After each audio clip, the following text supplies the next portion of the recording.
Hey everyone, it's your girl Tally. You already know I'm leaving work, okay?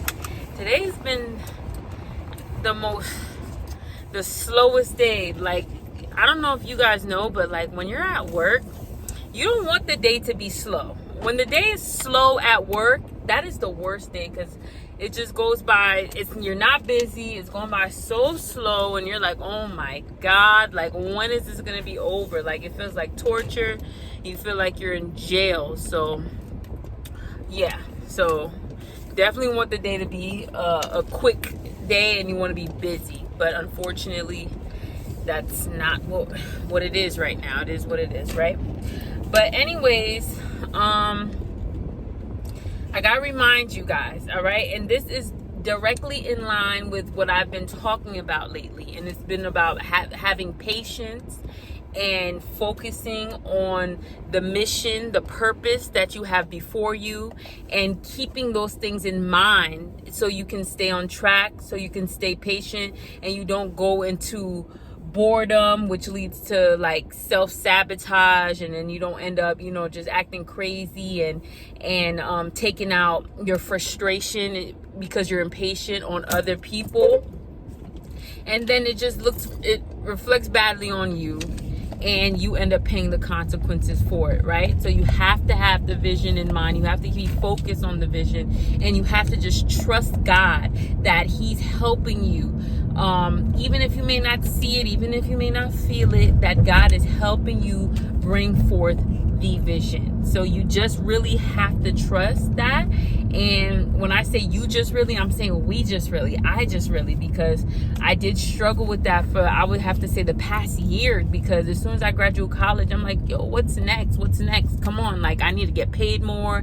I need new things to happen. And I was very impatient because I'm like, I graduated, right? People have been telling me like, let's graduate college, get your education, so it's supposed to pay off, right? But unfortunately, these things take time, especially when you're not even sure of exactly what you want to do. That's the thing. You have to be sure what you want to do. You have to have a direction, and without a direction, you're gonna feel lost. You're gonna feel idle. You're gonna feel like you're not doing enough. You're gonna feel like you're being lazy. I mean, some people may feel like that, but I know for me, I never want to feel like I'm not doing enough. I never want to feel like I'm being lazy. So I'm always looking for something to do, some effort to put in to be productive, to push my life forward, my goals forward. Now, with all that being said, guys, I got to say the whole, I have to preface the message. With all that being said, I almost self-sabotaged my way out of the next step. Definitely. And I don't want you guys to do the same, because like I said, when you get unfocused and you get impatient, if you're like me, then you start to get an attitude, and you start to be unpleasant, and you start to you're just frustrated. It all comes down to you are feeling very frustrated because you don't know what's next, and you feel like you're wasting your time, and you feel like time is passing you by. And that's how I was feeling. So I just started to get real frustrated, and I started to feel very bored and very restless with my job. It's like, what am I doing here? Well, I'm not doing anything productive here. Like, I'm just wasting my time. And that's literally how I felt, because I'm like, what did I'm doing? But here in the I didn't see the bigger picture. And it is definitely one of those things, remember the movie Karate Kid, like the original one? And remember Mr. Miyagi, the teacher, he had the boy do wax his cars, right? Wax on, wax off. And he had a whole bunch of cars. I think it looked like hundreds of cars, or maybe I'm just being exaggerating, but it was like a lot of cars. And he was like, this is part of the lesson: wax on, wax off. And after this guy finished waxing all these cars. He's like, why you have me doing all this for? You just needed me to wax your cars. Like, he was going off. He was like, you just, like, why you have me doing that? I thought you was going to teach me to fight. Like, he was so angry that he had to do all of that. And then Mr. Miyagi, right then, he showed him a technique. He's like, go, hit. And what we didn't realize, and what the young man didn't realize, is the wax on, wax off was a technique that Mr. Miyagi was trying to teach him, was trying to get him to learn in order to use in a fight. And it was like a very foundational, important technique that he needed to learn in order to be a good fighter. So a lot of the times, this is what God is doing for us. God is putting us through something that may seem like it's unnecessary, that may seem like it's pointless, that may seem like it's not going to be something useful, but we don't know how useful it's actually going to turn out to be in the future. And when I got the epiphany of why I am here, and why I am still in the same position I am in. Like, I got the job that I have. I actually was able to get into this job without any experience before I even graduated. They took me on with no experience. And it's not uncommon, but that's not common either. And they told me that there was some pushback among some, at least one person saying, like, she doesn't have experience, why would we hire her? But people made the decision to hire me anyway. And two people were just very sure about me. And I feel like God just put that in their heart to be very sure about me. But so after I graduated, as I said, I'm like, why am I here? I felt like it was purposeless. I wasn't grateful anymore for the job, even though before I was very grateful, but I stopped being grateful. And then when, like, maybe 2 weeks ago, I got the epiphany of why God put me here.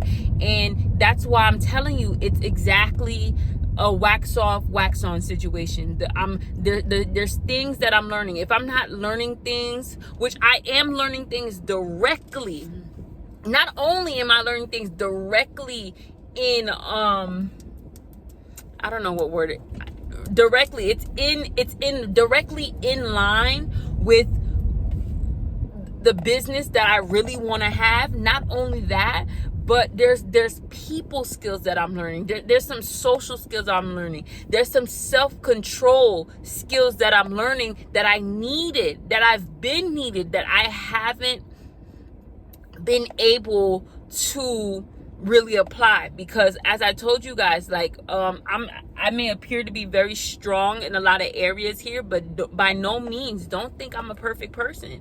An area I really struggle in is in self-control. And right now I'm seeing it manifest I'm seeing how far and how deep it goes, and how, like, because before I couldn't see how deep it goes. But God has used this position, as in a wax on, wax off position, to show me how much self-control I am lacking, and how much self-control I am needing, and how far it spreads in my life. Like, it spreads when it comes to my diet. It spreads when it comes to my routine. It spreads when it's in my relationships with other people. It's in my temper. What I say, what I speak out my mouth. Like, there's so much self-control that I guarantee you that I'll need for the next level. So when you're at your job, or you're at school, or you're in a position, and first of all, the first thing you got to do is understand that God got you, and He is guiding you, and He has His hand over whatever you're doing. So when you don't really understand the purpose of you being in a place, because you feel like you know everything, you got everything, and that was me. That was me for sure too. I don't care. He saw me blink, so he should have moved. He saw me come in, and he tried to not let me come in, so I went in anyway. But let's go back to the purpose. When you see me, when you in that place and you feel like you don't have no purpose, but you have some kind of feeling or some kind of inkling that God put you in a place. When that happens, you really have to think, like, yeah, you may feel like you've learned everything. And I did get a little prideful. I feel like I know everything here. Like, I know the processes. I know everything about this place. and I learned it so quickly because I'm such a quick learner. I picked up everything so quickly, and I feel like I bottomed out, like I reached a ceiling on what I could learn. So that's what made me very prideful, very arrogant, and it made me stop being grateful for what I had or what God gave me. Not realizing, taking on that attitude, it almost locked me out of what God had for me, the things that God wanted to teach me in this place that would benefit me when it is time for me to open my own business. And there's so many even connections and opportunities and networking there that is there for me, that's present for me. So many opportunities that's present for me that is going to help me to get my business going, that's going to help me on my feet. So as I'm saying, you just have to look at your situation and be like, what does God want me to learn from this? There's other things besides actual processes, besides the actual operations. So the operations is the day-to-day actual physical things you're doing for the job, on the job, or in whatever situation you're in, the actual physical things that you have to do, your actual duties. Besides your actual duties that you have to complete to stay in this situation, to stay employed, to pass this class, or to be in this relationship. Besides that, what are these other things in this circumstance that God wants me to learn from this? What are other things that could benefit me outside of this? And it's gonna be tough, because I'm telling you this right now, but you also need to ask God to give you a glimpse of the vision. For real, I feel like one of the only reasons God gave me a glimpse of this vision was because I was getting restless. But now that He gave me a glimpse of the vision, it's like, okay, you gave me this glimpse, but now I know there's like so much more ahead of me than I thought would be there. And it's like, okay, now you gave me this vision. Now there's really nothing I could do. All I could do right now is still be very patient. That's all I could do. I could only be patient because the path is still long ahead. I'm actually enrolled in school. I have to go back to school this fall, so it's like He gave me this vision, and because I was restless, but now I have to still apply even more patience than I thought I would have to apply. Now you have to ask God for a vision too, but before you go down my road of self-sabotage and almost potentially losing what God has for you, maybe you could figure out other things that you are learning from the position that you are in, so you don't sabotage it. That's what I'm saying. You have to learn. There's a lesson that you have to learn here. There's some things about your personality and even your character that God wants to bring to the surface. Things that you probably overlook, like. All this time I'm thinking, oh, I'm such a great person. I'm such an honest person, which is true. I am a very honest person. I have a lot of integrity. I am a very, I'm trustworthy. I pride myself on that. And those are very good attributes. But at the same time, there's other things like self-control and a temper that I did not realize how serious it was. I didn't realize how easily I was angered. I didn't realize how easily I was irritated, and how I tolerate, my tolerance for people was so thin, and then the thing is, this is something that my family used to always tell me about, like my thin patience, and I never really got it, because I'm like, it's their fault, everything is their fault, like it's them, and now God is just bringing to the surface that it's actually me, and there's some things I need to change. So if that's you, I'm talking about me. I use me as an example. I don't mind. I tell my business, that's why God, allows me to be on here, because He knows I'm going to be open and honest with you guys and transparent. So it is what it is, guys. Like, you have to look at your circumstance, and you have to realize why you're there. And there will be a time that you're going to transition, that you're going to get to the next level. Like, the stepping stone is here. Like, you are. Like, when I look back on my life, I know that God always brought me to a new level. He always took me higher. He always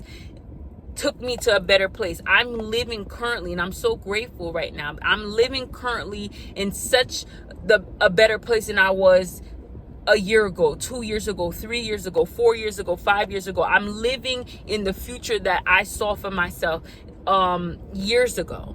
And I cried for this future. I used to be in tears wondering when life would get better. I'm currently living in my prayer, and I know it's only going to get better than this. I know there's so much more to come. So, but before that, I still have to be grateful. And that's what I really overlooked, the being grateful part for where I am right now, so God could move me on to the next level. So be grateful for where you're at right now. Like, think about all the things that you have, all the things that God has blessed you with, you know. Like, think about all the prayers that he has answered for you. You're living in answered prayers right now. That is just amazing. That's a miracle in itself, to live in the answered prayers. Like, we cry over certain things and we get mad and we're so frustrated, and then when we're actually living in the place that we ask God for, we don't even take a minute to bless his name and be like, God, thank you. Like, I just realized, like, yo, you brought me to this new place, and I'm always worrying about what's next, and I don't take a minute to say, wow, God he really answered this prayer for me. So that's just a little reminder for you guys. Be grateful for where you at, and always check yourself. You got to check yourself so you don't miss it. You don't miss it. You don't get ungrateful. You don't lose focus. You don't take for granted where you are right now. All right. So that's all I have for you guys today. I'll see you later.